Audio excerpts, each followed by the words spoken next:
Hello everyone, welcome to SPC centre. This is Prashant Kumar. Friends, आज के इस वीडियो में मैं आप लोगों के साथ 70वीं बीपीएससी मुख्य परीक्षा को ध्यान में रखते हुए एक महत्वपूर्ण टॉपिक को डिस्कस करूंगा।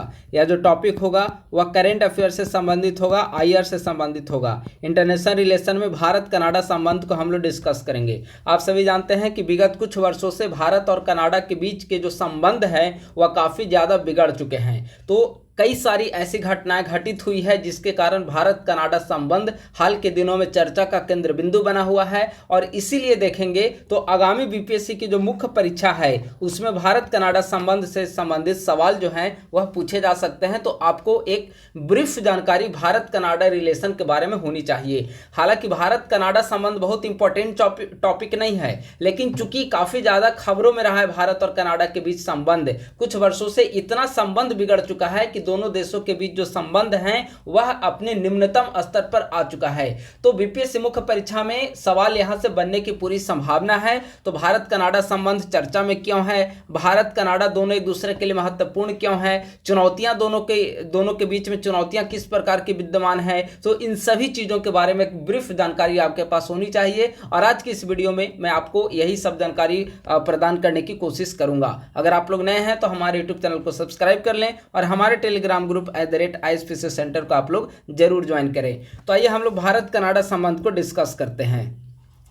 भारत कनाडा संबंध, सबसे पहले हम लोग समझेंगे कि आखिर यह भारत कनाडा संबंध जो है वह चर्चा में क्यों बना हुआ है। हाल ही में कनाडा और भारत के आपसी रिश्ते अब तक के सबसे मुश्किल दौर में पहुंच गए हैं, जब कनाडा ने अपने देश में एक सिख कार्यकर्ता के हुए हत्या का आरोप भारत पर लगाया।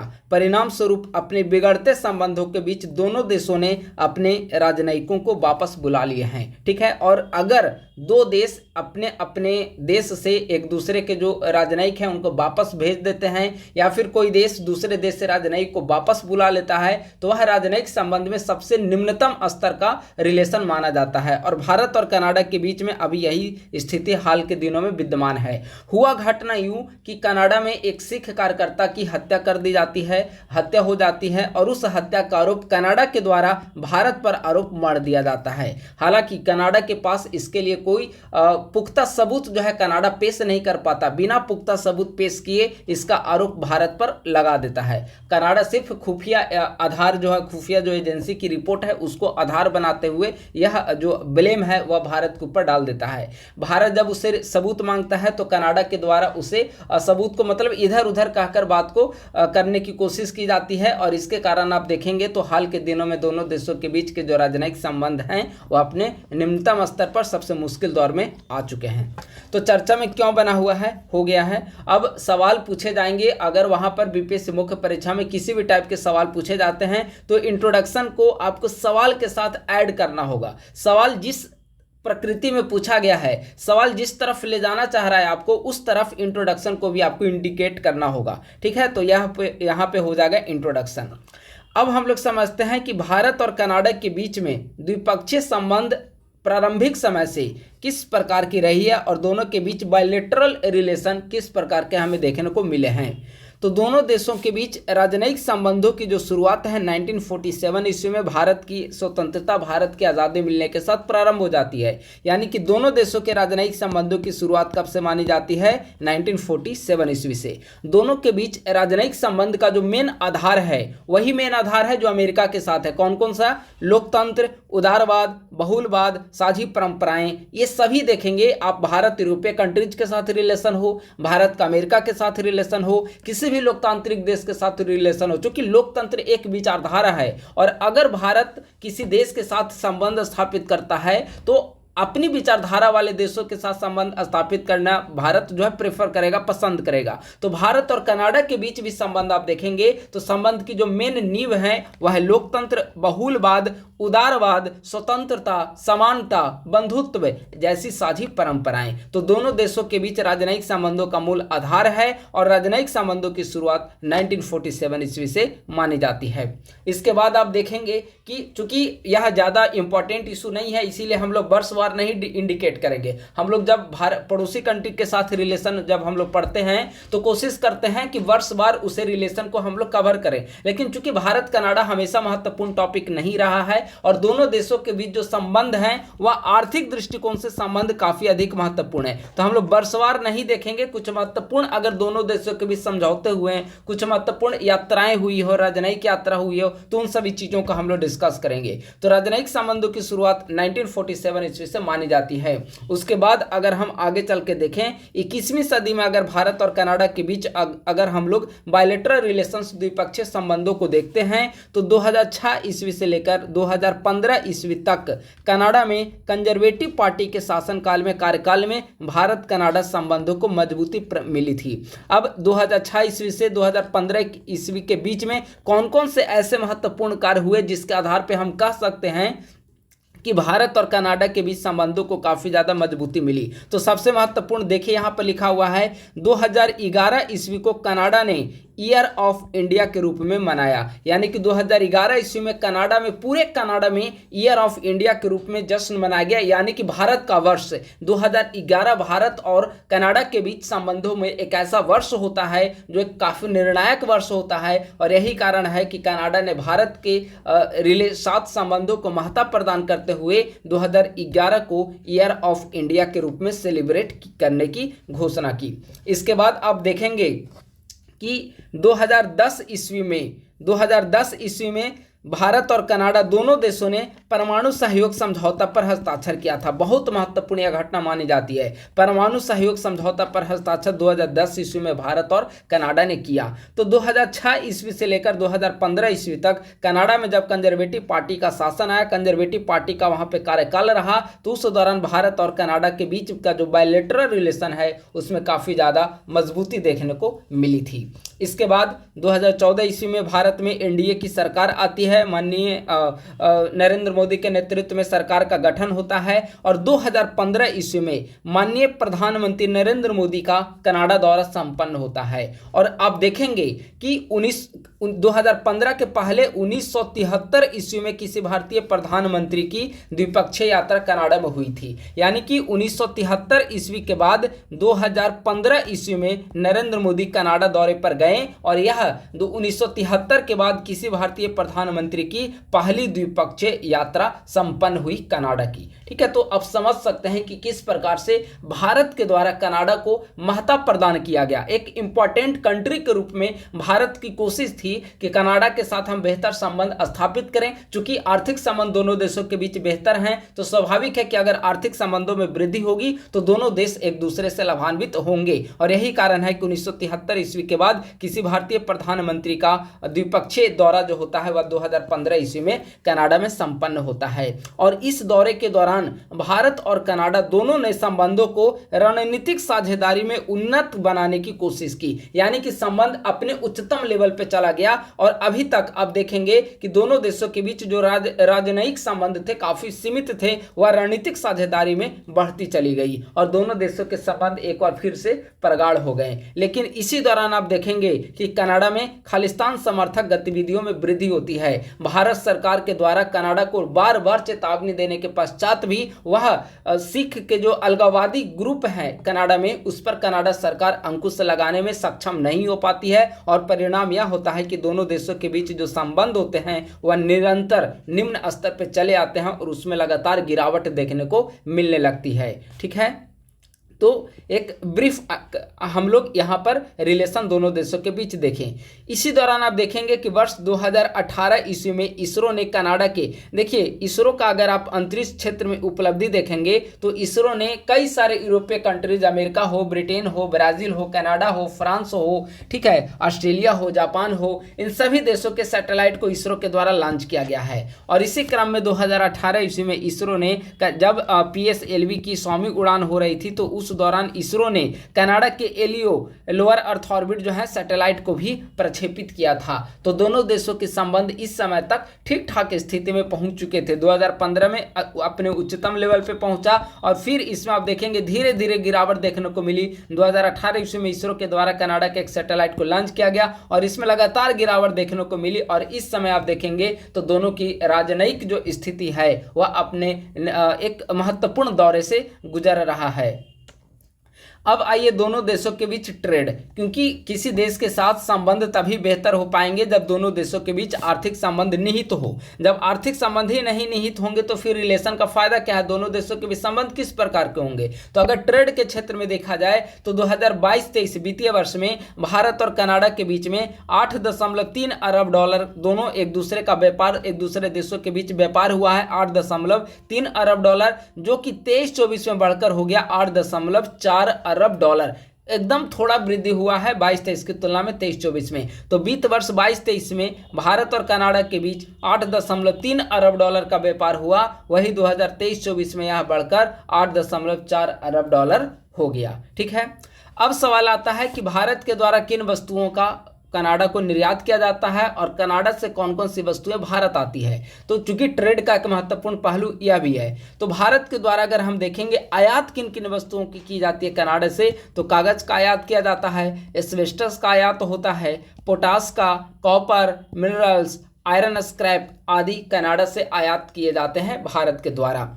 अगर भारत के द्वारा किन वस्तुओं का निर्यात किया जाता है वो देखें तो रत्न, ज्वेलरी, कीमती पत्थर, रेडीमेड कपड़े, इन सभी वस्तुओं का भारत के द्वारा कनाडा में निर्यात किए जाते हैं। ठीक है, तो यह हो गया भारत और कनाडा के बीच व्यापार, भारत और कनाडा के बीच में ट्रेड देखने को मिल रहा है। ठीक है, तो अभी तक हमने क्या देखा, भारत कनाडा संबंध चर्चा में क्यों बना हुआ है और भारत कनाडा संबंध 1947 ईस्वी से लेकर अभी तक ट्रेड के बीच 2023-24 तक किस प्रकार के दोनों के बीच में रिलेशन रहे हैं, खट्टे मीठे संबंध दोनों देशों के बीच में देखने को मिल रहे हैं।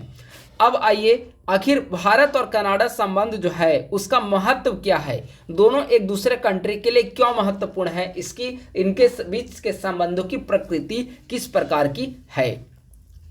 तो सबसे पहले हम लोग देखते हैं इंडो पैसिफिक नीति। कोई भी यूरोपीय कंट्री हो, इंडो पैसिफिक नीति, इंडो पैसिफिक जो अपने पॉलिसी बनाता है उसका सेंटर पॉइंट जो होता है वह इंडिया होता है, क्योंकि हर कंट्री जो है वह चाइना की औपनिवेशिक नीति से हर कंट्री वाकिफ हैं। चाइना की जो पॉलिसी है दूसरे देशों में निवेश करने के बाद उसके कर्ज के जाल में फंसा देना, नव उपनिवेशवाद की पॉलिसी जिसे कहा जा रहा है आर्थिक उपनिवेशवाद, तो उससे हर कोई कंट्री अवगत है और हर यूरोपीय कंट्री यह भी चाहता है कि चाइना का वर्चस्व जितना कम से कम हो और अपनी विचारधारा वाले देशों का वर्चस्व जितना अधिक से अधिक हो। और अभी हमने ऊपर बताया कि भारत और कनाडा के बीच जो संबंध है उसका मेन जो थीम है, मेन नींव है, क्या क्या है, लोकतंत्र, उदारवाद, बहुलवाद, स्वतंत्रता, समानता, न्याय, यानी कि दोनों एक दूसरे के समान विचारधारा वाले कंट्री है। तो स्वाभाविक है कि कनाडा ने भी भारत को इंडो पैसिफिक रीजन में एक महत्वपूर्ण साझेदार के रूप में, एक महत्वपूर्ण भागीदार के रूप में चिन्हित किया है। तो पहला तो महत्व यह हो गया। दूसरा, प्रवासी भारतीय। आप सभी जानते हैं कि कनाडा की आबादी में आप देखेंगे तो एक बड़ा हिस्सा जो है प्रवासी भारतीय लोगों की है। ठीक है, और इसी कारण आप देखेंगे कि कनाडा की इकोनॉमी जो है वह प्रवासी भारतीयों पर बहुत अधिक निर्भर है। इसीलिए जब अभी स्थिति दोनों देशों के बीच विकट हो रही थी तो कई समीक्षकों के द्वारा यह कहा जा रहा था कि इससे कनाडा की अर्थव्यवस्था को काफ़ी ज़्यादा नुकसान पहुंचेगा। क्यों? क्योंकि वहाँ की अगर शिक्षा में भी देखेंगे तो वहाँ के बड़े बड़े जो उच्चतर स्तर, उच्च लेवल के जो हायर एजुकेशन इंस्टीट्यूशंस हैं वहाँ पर काफ़ी अधिक संख्या में प्रवासी भारतीय अध्ययन कर रहे हैं और जिससे वहाँ की सरकार को आय प्राप्त होती है। ठीक है, तो प्रवासी भारतीय अगर आप देखेंगे तो कनाडा की कुल आबादी में 3% से अधिक आबादी जो है वह प्रवासी भारतीय लोगों की है। टोटल अगर हम लोग रफ आइडिया के रूप में अगर हम लोग आबादी देखें तो 1.6 मिलियन आबादी भारत और कनाडा के बीच की वर्तमान समय में, प्रवासी भारतीयों की कनाडा में वर्तमान समय में 1.6 मिलियन आबादी है। कनाडा की कुल आबादी का 3% से अधिक है। अब आइए शिक्षा के क्षेत्र में। अभी हमने बताया कि भारतीय छात्रों के लिए शिक्षा का एक महत्वपूर्ण केंद्र है हायर एजुकेशन इंस्टीट्यूशंस में वहाँ पर प्रवासी भारतीयों की काफ़ी अधिक संख्या, यहाँ से भारतीय छात्र जाते हैं और वहाँ पे उच्चतर शिक्षा को प्राप्त करते हैं और इससे कनाडा की सरकार को आय भी प्राप्त होती है। ठीक है, तो शिक्षा एक महत्वपूर्ण क्षेत्र है। परमाणु सहयोग काफ़ी महत्वपूर्ण पॉइंट है और यही कारण है कि आप देखेंगे कि 2010 ईस्वी में दोनों देशों ने परमाणु सहयोग समझौते पर हस्ताक्षर किया। 2015 में यूरेनियम आपूर्ति समझौते पर हस्ताक्षर किया, यानी कि दोनों देशों के बीच परमाणु सहयोग देखने को मिल रहा है और एक महत्वपूर्ण संबंधों में एक महत्वपूर्ण संबंध है परमाणु सहयोग। अगला है अंतरिक्ष सहयोग। इसरो जो भारत के स्पेस एजेंसी है और कनाडा स्पेस एजेंसी, इन दोनों देशों के बीच संबंध काफ़ी बेहतर हैं और दोनों देश एक दूसरे के साथ एक दूसरे की जो अंतरिक्ष एजेंसियां हैं उसके साथ मिलकर नए नए रिसर्च वगैरह पर फोकस कर रहे हैं। और अभी हमने बताया कि 2018 ईस्वी में इसरो के द्वारा कनाडा की लोअर अर्थ ऑर्बिट को लॉन्च भी किया गया था। ठीक है, तो ऐसे कई सारी गतिविधियां दोनों देश की अंतरिक्ष एजेंसियां मिलकर कर रही है। व्यापारिक भागीदार अभी हमने ऊपर सारे ट्रेड का डिस्कस कर दिया, 22, 23, 23, 24 आयात निर्यात किन किन वस्तुओं का होता है, तो इन सभी को हमने ऊपर डिस्कस कर दिया। तो यहाँ पर आप देखेंगे कि भारत और कनाडा के बीच संबंध के कई महत्वपूर्ण पहलू हैं। इंडो पैसिफिक रीजन है, एजुकेशन है, प्रवासी भारतीय हैं, विभिन्न क्षेत्रों में सहयोग है, चाहे वह अंतरिक्ष क्षेत्र में, परमाणु के क्षेत्र में या फिर व्यापार इकोनॉमी क्षेत्र में। तो ये सभी आप देखेंगे तो भारत और कनाडा के बीच संबंधों के महत्ता को प्रदर्शित करता है। अब सवाल है कि महत्व तो हमने देख लिया, तो अब सवाल है कि आखिर इन दोनों देशों के बीच चुनौतियां किस प्रकार की विद्यमान है, दोनों देशों के बीच संबंध कहां पर गड़बड़ हो रहे हैं। तो सबसे महत्वपूर्ण चुनौतियों में एक चुनौती है खालिस्तानी अलगाववादी मुद्दा। आप देखेंगे कि भारतीय प्रवासियों में सर्वाधिक संख्या जो है सिख समुदाय की है और सिख समुदाय का एक वर्ग गिने चुने लोग जो हैं वह खालिस्तान का समर्थन करते हैं और वहां की सरकार के द्वारा इन पर अंकुश लगाने के लिए कोई कार्य नहीं किया जा रहा है। अगर मान लेते हैं कि भारत की संप्रभुता को भारत की संप्रभुता को कोई कंट्री में भारत की संप्रभुता को चुनौती दी जा रही है, तो उस देश को चाहिए कि अगर भारत के साथ संबंध को बेहतर करना चाहता है तो उसके अगेंस्ट में जो गतिविधियां संचालित हो रही है उसको वहां पर कुचलने का काम करे। और भारत के लिए भी आप देखेंगे तो किसी भी देश के संप्रभुता से संबंधित कोई भी गतिविधि अगर भारत में होती है तो भारत सरकार के द्वारा उसका कड़ा जवाब दिया जाता है, एक सख्त रुख अख्तियार की जाती है। लेकिन कनाडा के संदर्भ में कनाडा सरकार के द्वारा हमें ऐसा कुछ भी देखने को नहीं मिला। खालिस्तानी अलगाववादी मुद्दा वहां पर लंबे समय से देखने को मिल रही है और कनाडा सरकार जो है उस पर एक तरह से तटस्थता की नीति अपना रही है। इसका कारण है कि एक वोट बैंक पॉलिटिक्स इसका एक महत्वपूर्ण कारण है। वहां की पॉलिटिक्स में इसका हस्तक्षेप काफी ज्यादा देखने को मिलता है खालिस्तान समर्थकों का, और वहां की एक आबादी भी जो है वह इससे प्रभावित है। तो सरकार चाहती है कि उनका वोट हमें मिलता रहे और इसीलिए तटस्थ रवैया अपनाया जाता है। लेकिन भारत की संप्रभुता को वह खुली चुनौती है, तो स्वाभाविक है कि भारत अपनी संप्रभुता को कैसे मतलब भारत अपनी संप्रभुता की रक्षा करेगा और इसीलिए देखेंगे कि कनाडा के साथ संबंध हमारे कुछ बेहतर नहीं है। भारतीय संप्रभुता 2023 ईस्वी में एक स्वतंत्र सिख राज्य बनाने के लिए अनौपचारिक जनमत संग्रह जैसी खालिस्तानी गतिविधियों को कनाडा के द्वारा समर्थन दिया गया। अभी हमने खालिस्तानी मुद्दा को हमने ऊपर डिस्कस किया, लेकिन आप देखेंगे कि वर्ष 2023 ईस्वी में कनाडा में एक जनमत संग्रह कराया गया सिख लोगों के बीच कि सिख राज्य का गठन होना चाहिए या नहीं, पंजाब से अलग करके एक खालिस्तानी राज्य का गठन किया जाना चाहिए या नहीं। और इसका आप देखेंगे कि कनाडा की सरकार के द्वारा इसका समर्थन किया गया, जो कि भारत के लिए एक बड़ा झटका था। और यहीं से आप देखेंगे कि भारत और कनाडा के बीच संबंध जो है वह बेपटरी होने लगे। और अभी हमने बताया कि इसका महत्वपूर्ण रीजन क्या है, तो इसका महत्वपूर्ण कारण है वोट बैंक की पॉलिटिक्स। भारतीय प्रवासियों एवं मंदिरों पर हमले। आप सभी आए दिन न्यूज़पेपर में सुनते होंगे कि भारतीय प्रवासियों पर कनाडा में हमले हो रहे हैं, भारतीय जो मंदिरें हैं वहां पर हमला हो रहा है। कनाडा ही क्यों, आपको ब्रिटेन में भी खालिस्तान मुद्दा देखने को मिलेगा, वहां पर भी मंदिरों में लगातार हमले होते रहते हैं, प्रवासियों पर हमले होते रहते हैं। ठीक है, तो ये सभी जो मुद्दे हैं वह दोनों देशों के बीच संबंधों के मार्ग में एक बड़ी चुनौती खड़ी है। सुरक्षा सहयोग।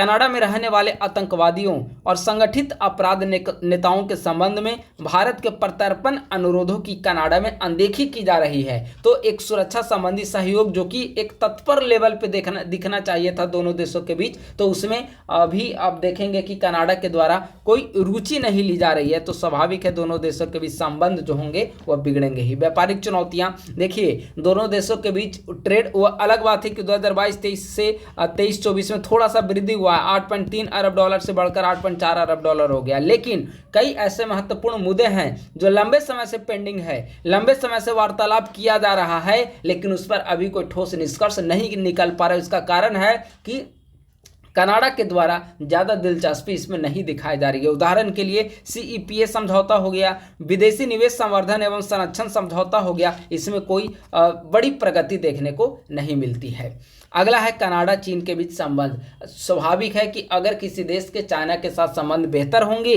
तो भारत के साथ संबंधों में खटास देखने को मिलेगी ही, और यही हो रहा है कनाडा के साथ। कनाडा के साथ संबंधों का एक महत्वपूर्ण पक्ष है वह चाइना के साथ ज़्यादा संबंध बेहतर करने में दिलचस्पी रख रहा है भारत की तुलना में। तो स्वाभाविक है कि भारत और कनाडा के बीच जो संबंध होंगे वह भी थोड़े बहुत उसमें खटास देखने को मिलेगी। तो इस प्रकार से महत्वपूर्ण चुनौतियां भी हमने आपके साथ डिस्कस कर लिया।